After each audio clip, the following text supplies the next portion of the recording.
So our paper is called Here at the Ends of All Things, The Fall of Númenor as a Theology of Failure for Middle-earth. The fourth part of J.R.R. Tolkien's The Silmarillion, entitled Akallabêth, The Downfall of Númenor, details exactly what the name in Adunaic indicates, she that is downfallen, she that has ended. Brian Sibley has recently compiled the Akallabêth alongside Tolkien's other writings on Númenor found in letters, unfinished drafts, and other sources into a single volume entitled The Fall of Númenor. Together, these sources detail one of the few instances of formalized religion within Tolkien's legendarium. This religion, instated by Sauron as its high priest and prophet, proclaims the worship of Melkor in forms that coincide with the Númenóreans' quest for power and immortality, hoarding of wealth, and imperialistic domination. These pursuits suggest that the darkness worshipped by the cult of Melkor is a darkness of the self at the expense of the life of the other.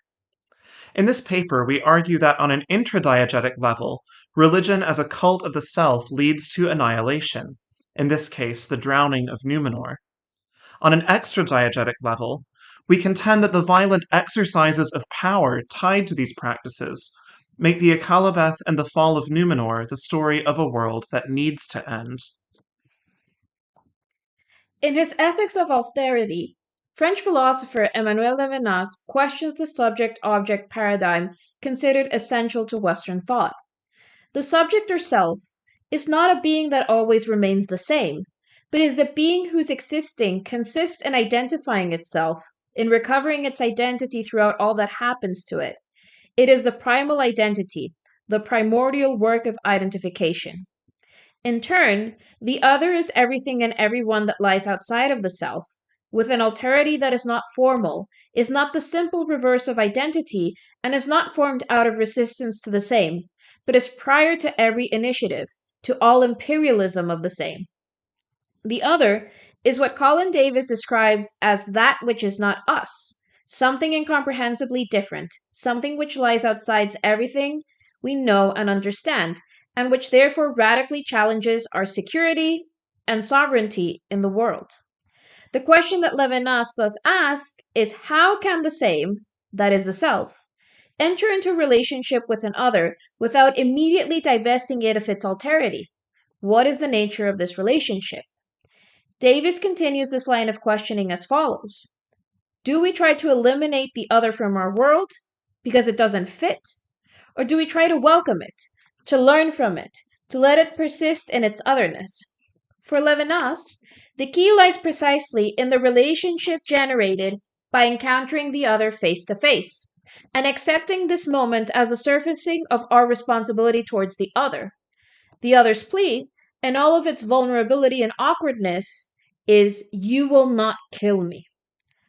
By thinking the ethical from the relation of the subject to and with the other, Levinas first problematizes the entirety of Western philosophy as discourses of totalizing objectification, incapable of tolerating otherness, and as what Joseph Tadia calls the desire to secure justification for their own, particular, and wholly conventional interpretation of the world. Second, Levinas flags a turning point in Occidental ethics that has been revisited time and time again by an array of theoretical approaches, from deconstruction to post-colonial studies. This is the first theoretical lens from which we approach the fall of Númenor as a portrait of a world that needs to end. Within Tolkien's fictional world, Elendil is noted as having written the tale of the downfall of Númenor, which places Númenor and the Númenóreans as the narrative's primary subjects whilst underscoring their supposed primacy during the Second Age. The Númenóreans are the descendants of the Edain, the only kindred loyal to the Valar in the fight against Morgoth. Unlike, for example, most of the Swarthymen, i.e., the Easterlings and the Southrons. For their loyalty, the heirs of the Edain were rewarded with the island of Númenor. They became kings among men, protected by the Valar and friends of the Eldar, described as wise, glorious. Their years were long, and they knew no sickness. As Dimitra Fimi notes, The Númenóreans of the Second Age are depicted as a superior race due to their enhanced bodily and intellectual characteristics. They have won this preeminence by being the allies of the elves, virtually by sticking to the good side. Thus, the Akallabêth positions the Númenóreans as an ideal of selfhood. This notion of the self then stands apart from other human groups, especially those who inhabit Middle-earth and had either worshipped the darkness in the past or were the children of those wandering in the unharvested lands, wild and lawless, refusing alike the summons of the Valar and Morgoth. These are constructed by the narrative as a first category of other. As Númenor's splendor grows, so does its obsession with itself and the desire to perpetuate its selfhood beyond its own confines. This becomes manifest in the Númenóreans' increasing preoccupation with death. They ask, "Why must we die, and go we know not whither, leaving our home and all that we have made?" The fear of death is presented in Tolkien's legendarium as one of Morgoth's machinations, as noted in the Kenta Silmarillion. No longer understood as Ilúvatar's gift, it had become a source of despair. And they delayed it by all means that they could, while their wise men labored unceasingly to discover if they might yet find the secret of recalling life, or at least of the prolonging of men's days. Yet they achieved only the art of preserving incorrupt the dead flesh of men. But those that lived turned the more eagerly to pleasure and revelry, desiring ever more goods and riches, and more riches. The pursuit of power and immortality thus becomes two sides to the coin of Númenor's existence, especially for those who call themselves the king's men. First, through Elendil's vision, the Númenóreans are presented as men of peace, sailing eastward to teach the forsaken worlds of Middle-earth and the men of the dark years, that is, to civilize them. However, as their pursuits change towards wealth and dominion, they appeared now as lords and masters and gatherers of tribute. The Númenóreans had already made their ideal of selfhood known for seemingly benevolent reasons. Power now becomes a means to impose their self upon the other, to colonize them.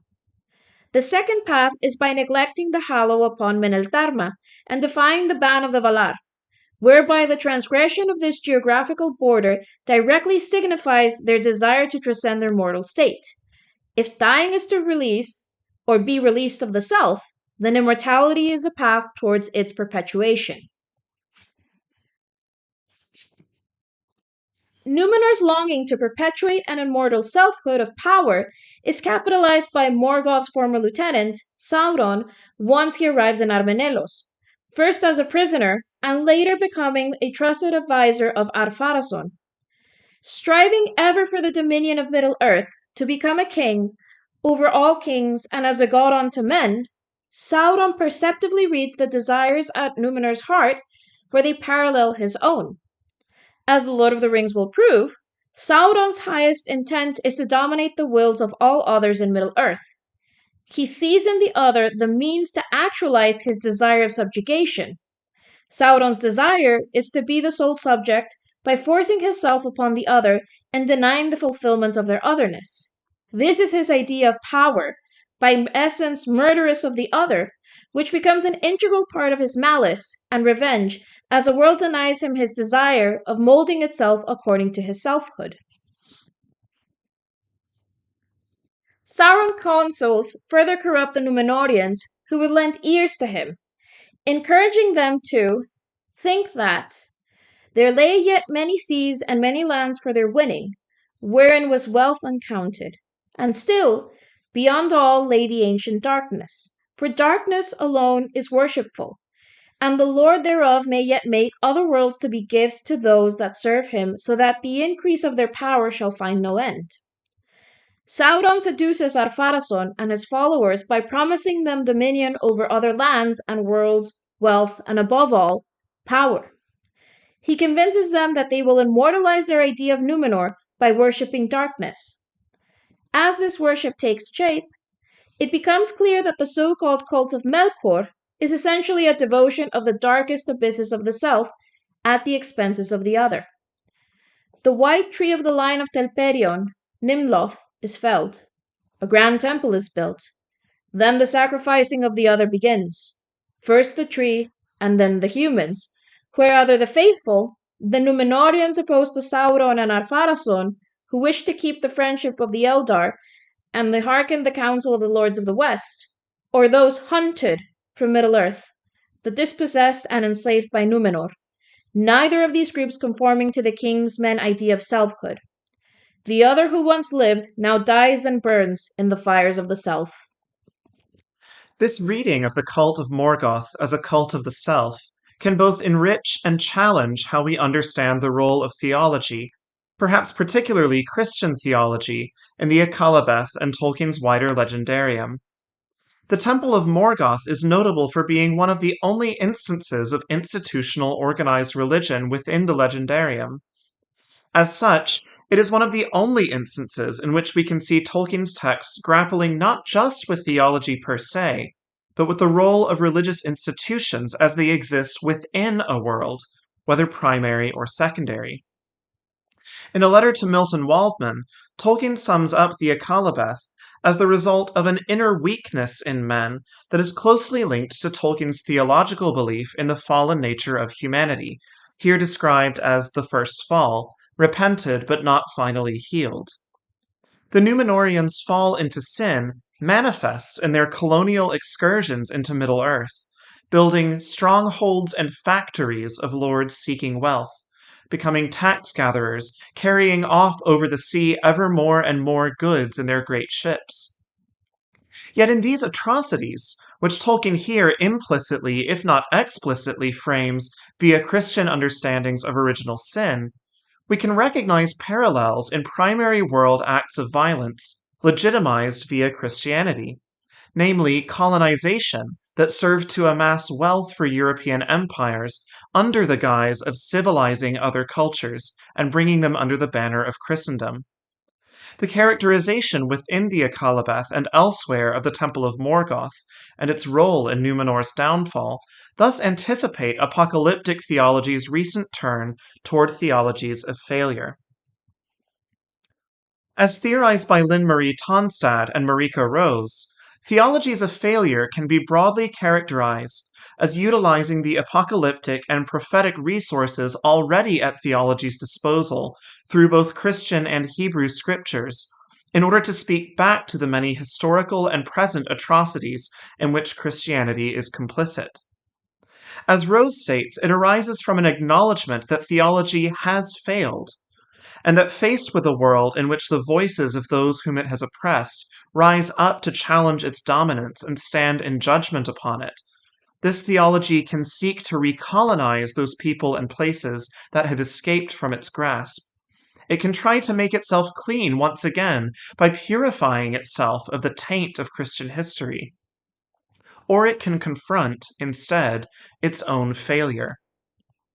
For both Rose and Tonstad, what unites reactionary efforts to make theology great again, and liberal attempts to redeem theology by making it more progressive and inclusive, is that they are both attempts to preserve the success of theology, Christianity, and the Church.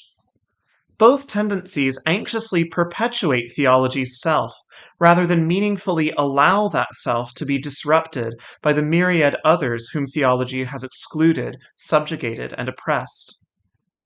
Building on Levinas's characterization of the face of the other as the locus of the Word of God, Tonstad advocates an apocalyptic ecclesiology in which the failure, rather than the success, of the Church is the means of its symbolic pointing toward the body of Christ that lies outside the walls in whomever the Church understands as its others. In this vision, the resurrection and second coming of Christ, which Tolkien associates with the eucatastrophe of the fairy story, spell the end of the Church's self-identity rather than its fulfillment, as it humbles itself before its other. In a world where the Church's success has meant its subjugation of the other, the failure and end of that world may be recast in a redemptive light.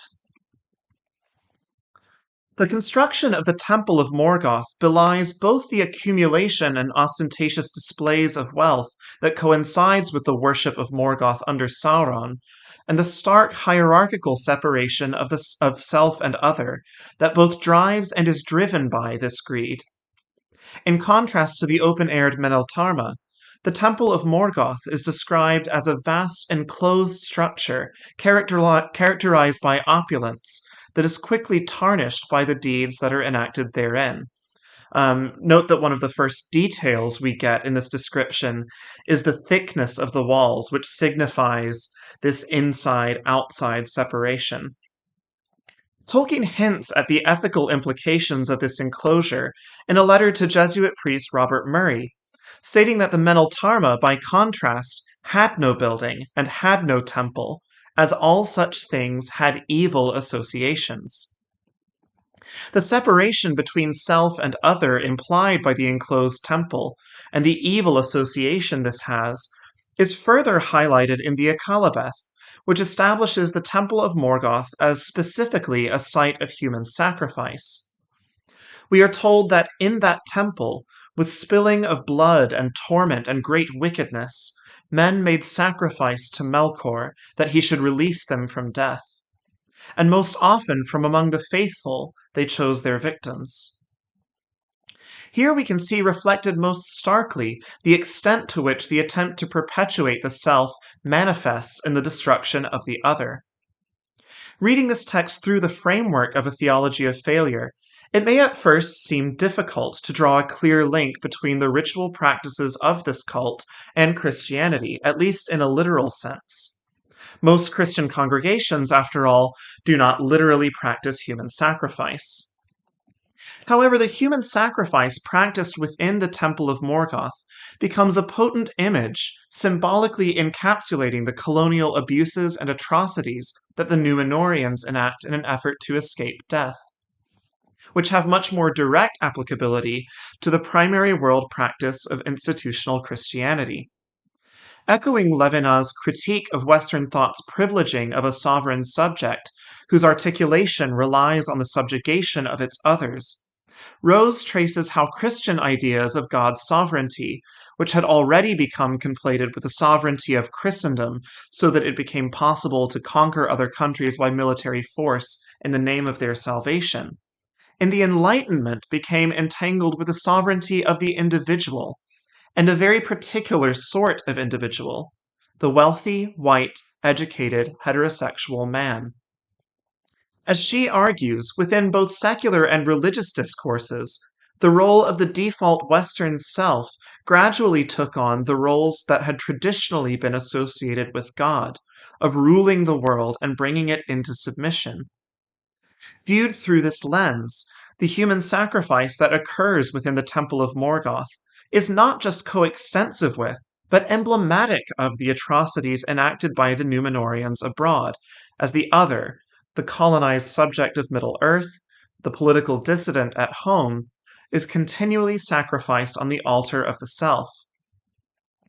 Thus, for Tolkien as a Catholic writer to characterize the fall of Númenor as a fall into sin is also to open a space to consider how institutional Christianity itself has often behaved like the Temple of Morgoth, a destructive cult of the self that consumes the other to feed its flame.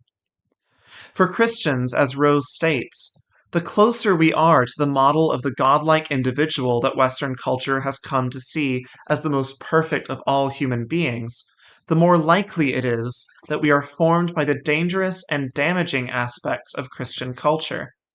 Christianity is, for many of us, the name of our entanglement within sin.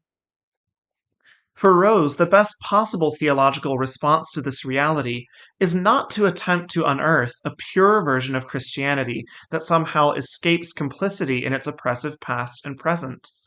To do so would merely constitute a denial of sin that leaves the theologian vulnerable to the self-worshipping logic from which it stems in the first place.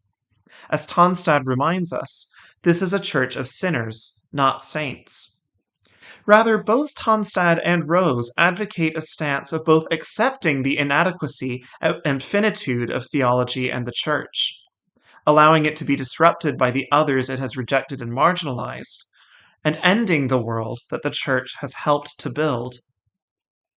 Numenor's turn toward the worship of the darkness of Morgoth is part and parcel of its refusal to accept its finitude and failure, amassing wealth and power via violent military domination and colonial conquest, and eventually attempting to wrest the secret of immortality from the Valar and the elves of Valinor.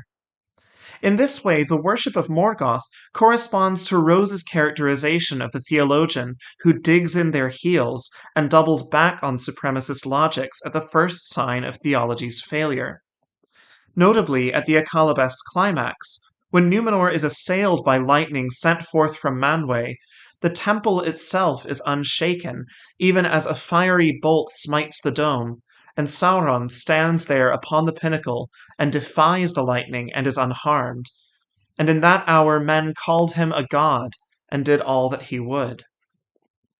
Yet even as Sauron retreats further into the temple, laughing on his seat of power, he was taken in the midst of his mirth, and his seat and his temple fell into the abyss, in a possible echo of the Magnificat sung by Mary in the Gospel of Luke after the Annunciation.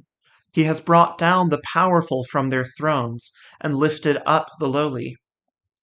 The cataclysmic conclusion of the Akallabêth, in which Númenor is drowned and lost beneath the waves, parallels biblical apocalyptic literature, which, as Rose notes, springs from a recognition, even a revelation, that things cannot continue as they are. The destruction of Númenor means that the Akallabêth becomes not only the story of a world that destroys itself in attempting to preserve the self indefinitely, but the story of a world whose end is necessary. In prophetically imagining the end of the world, Rose suggests, apocalyptic literature is usually not talking about the destruction of life on Earth in a literal sense, but about the end of the existing order of things, the systems of meaning we have put in place to make sense of our lives and structure our interactions with the world. In reading the Akallabêth as a text articulating a theology of failure, we are not suggesting that the geographical spaces in which Christianity and Western thought have been dominant should literally be swept beneath the waves. What we are suggesting, however, is that reading the text in this way can help us radically remap both what we love about Tolkien's legendarium and how his fictional worlds correspond to our own, in the same way that the fall of Númenor radically alters the geography of Arda.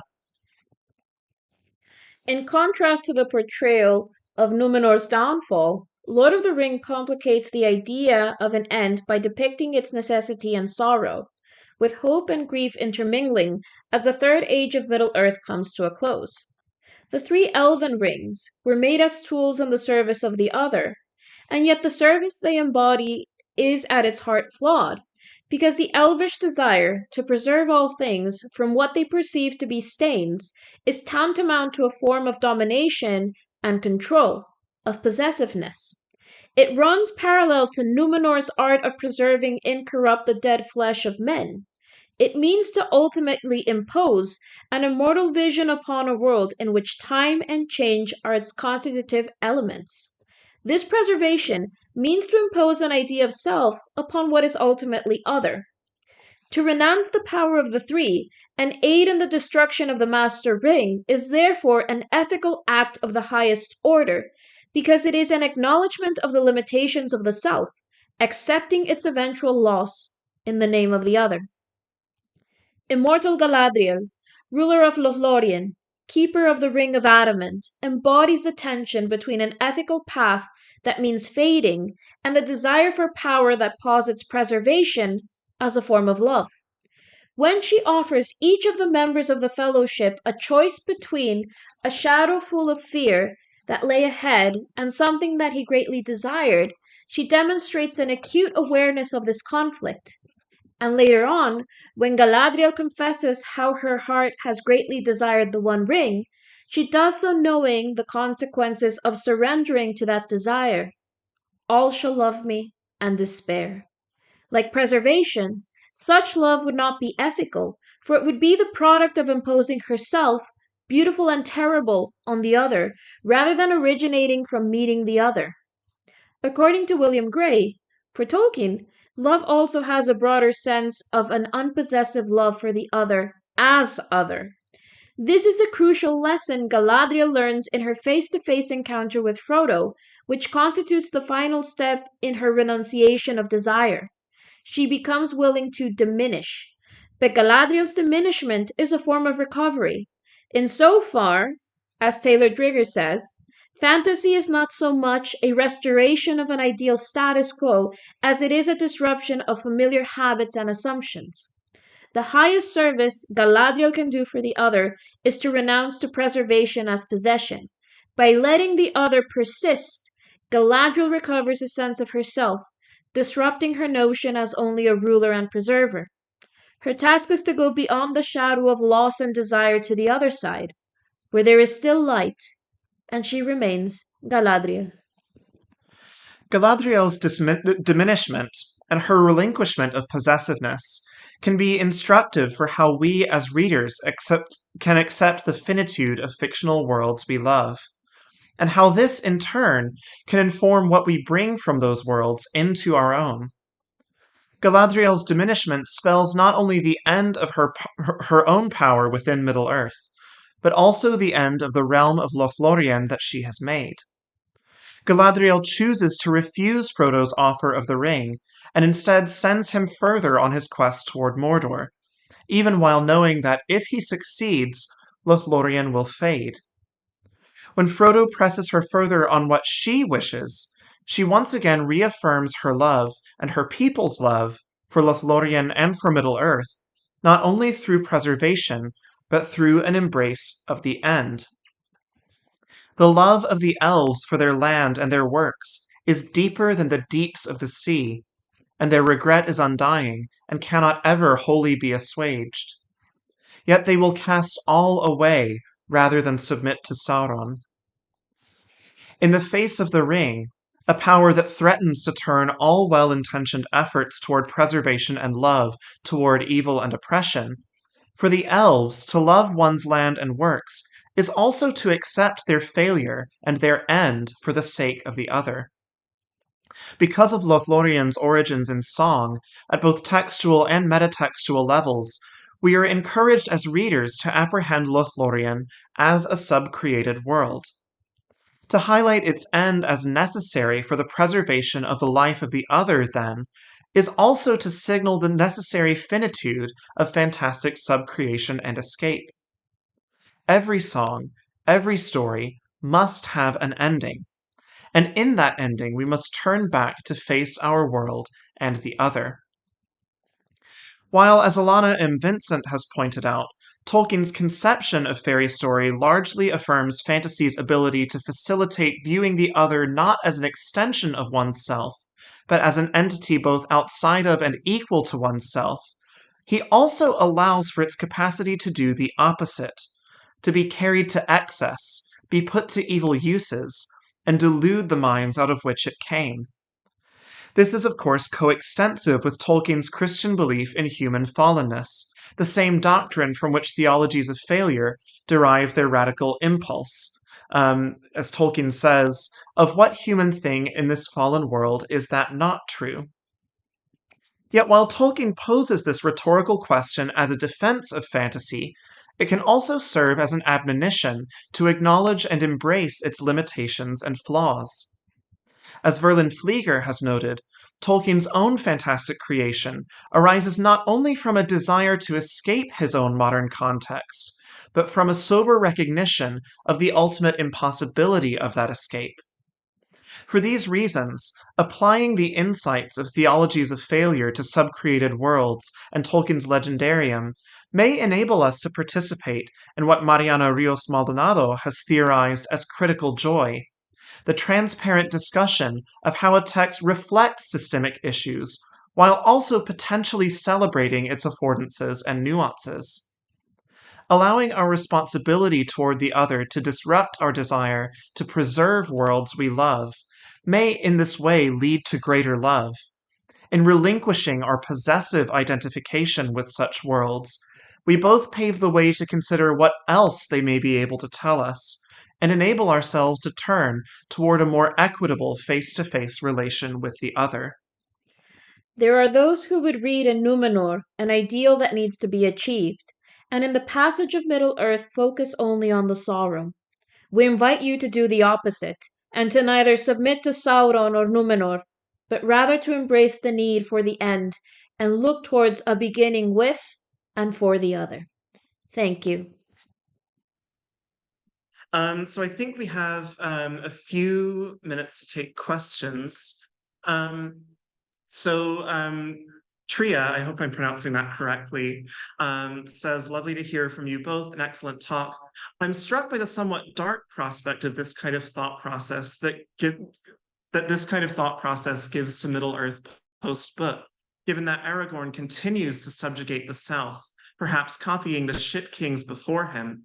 And therefore, it seems that the Dunedain of the North at least have not become divorced from this cult of self.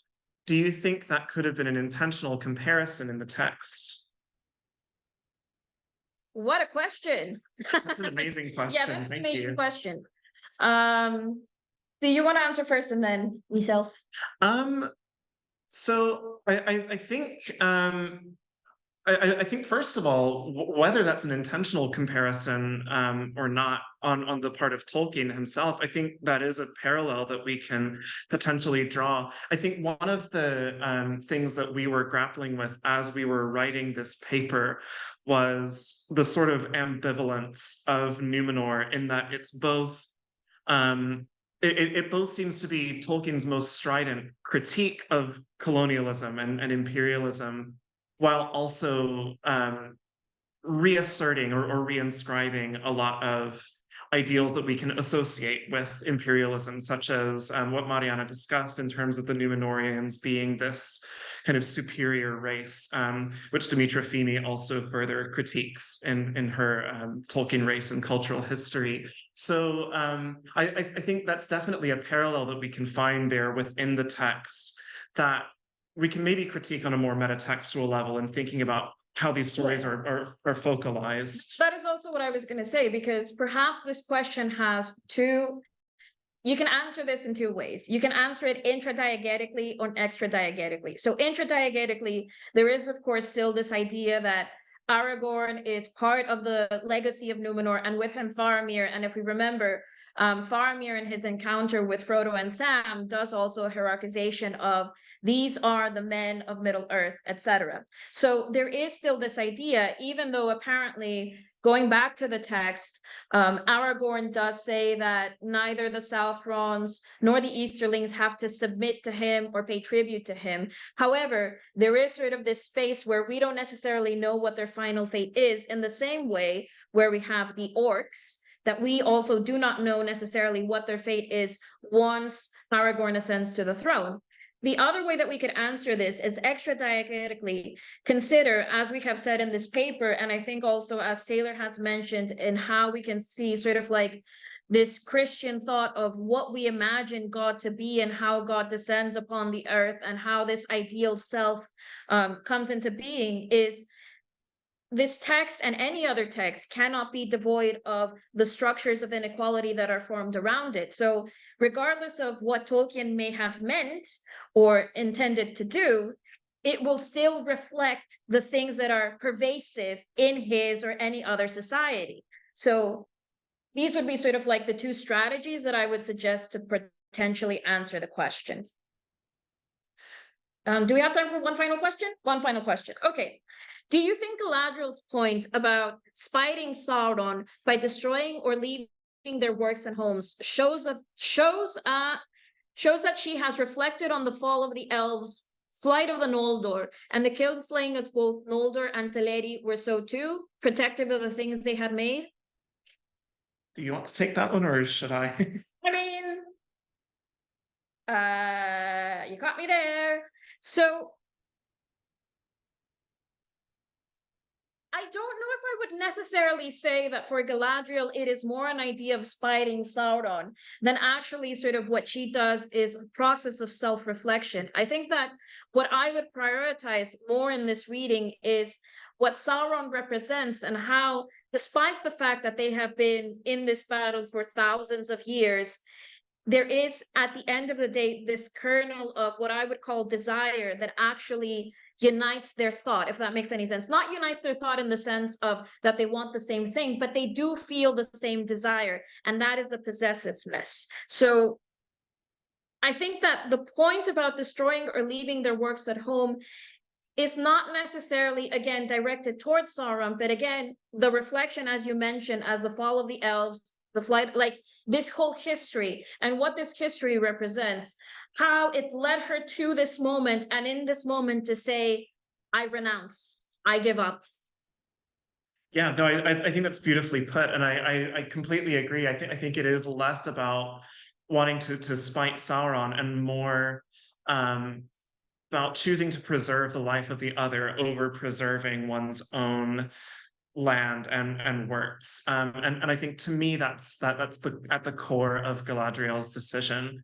That rather than give in to that temptation toward power, she recognizes that to preserve this land would be to doom the other, to doom all of Middle Earth. And I think that's further at the forefront of her mind in that moment. And by dooming the other, at the end of the day, she is also dooming herself. Yes, because the self cannot exist without the relationship to the other, whether that relationship is a hierarchical and oppressive one, or whether that is an ethical one, where the self is responsive to the other. Okay, well, that is it for us. Thank you so much for your time. Thank you for having us, and thank you for being patient with our technical difficulties. Fortunately, we had it all solved in the end, and it's been amazing. And thank you, Will and Tom, and see you next time.